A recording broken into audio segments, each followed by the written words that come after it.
Maraming salamat. Ako po si Leonor Santelices. Maraming pong salamat sa bigay niyong cash gift sa amin. Dagdag na rin po yan sa pagkain namin. Wala po kami mga trabaho. Maraming Formal salamat. nang tinanggap ng mga senior citizens at persons with disabilities sa 3 barangay ng bayan ng Jose Panganiban, Camarines Norte ang birthday cash gift mula sa provincial government. Ito'y matapos isagawa ang distribusyon mula sa provincial government sa tulong ni Camarines Norte Governor Ricard Tidong Padilla at ng Social Welfare and Development na pinangunahan naman ni PSWDO Cynthia de la Cruz, batay na rin sa Provincial Ordinance No. 33 Series of 2022. Matatandaan na nag-aproba ang Sangguniang Panlalawigan ng Camarines Norte ng halos 40 milyong piso para sa birthday gift ng mga senior citizens at ng mga persons with disability sa buong probinsya ng Camarines Norte, na ito'y hiniling din ni Camarines Norte Governor Ricard Tidong Padilla. Layunin ng naturang programa ang mapasaya ang pagsapit ng 60 anyos ng mga kapatid nating nakatatanda at mga may kapansanan. Naging maaga naman sa nasabing aktibidad si Bukal Winnie Balseoco. Ito'y upang maging katuwang sa nasabing distribusyon. Ang 1,100,000 birthday gift po ninyo ay inaprubahan po ito doon sa Sangguniang Panlalawigan. Nagkakalaga po ito sa kabuuan buong lalawigan ng Camarines Norte ay inaprubahan po namin yung 40 million pesos. 40 milyones po ang na-allocate po doon.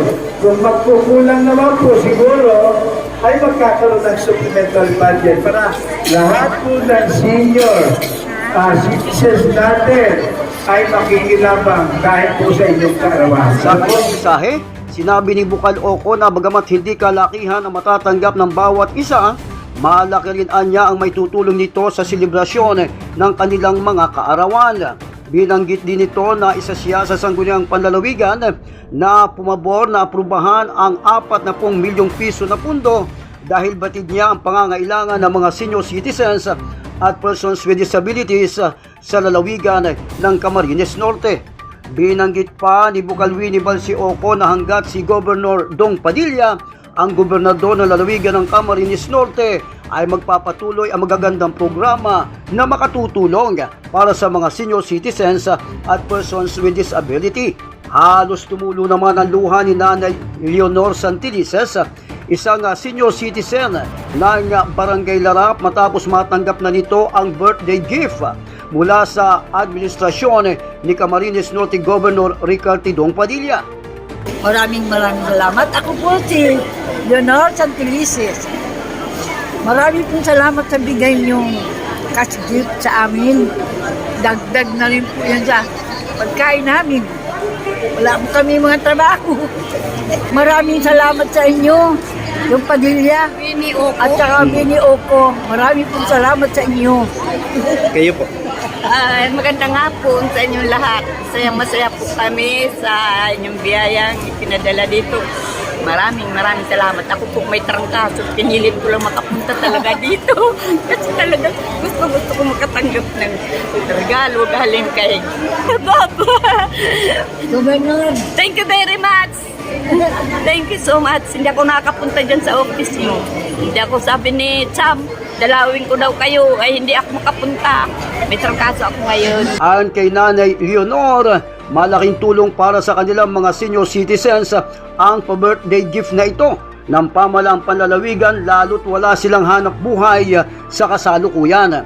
Ayon naman kay Nanay Asuncion na disipulo, muling nanumbalik ang kanilang sigla dahil sa programang ito ni Governor Padilla, kung kaya't labis-labis ang pasasalamat nila sa gobernador.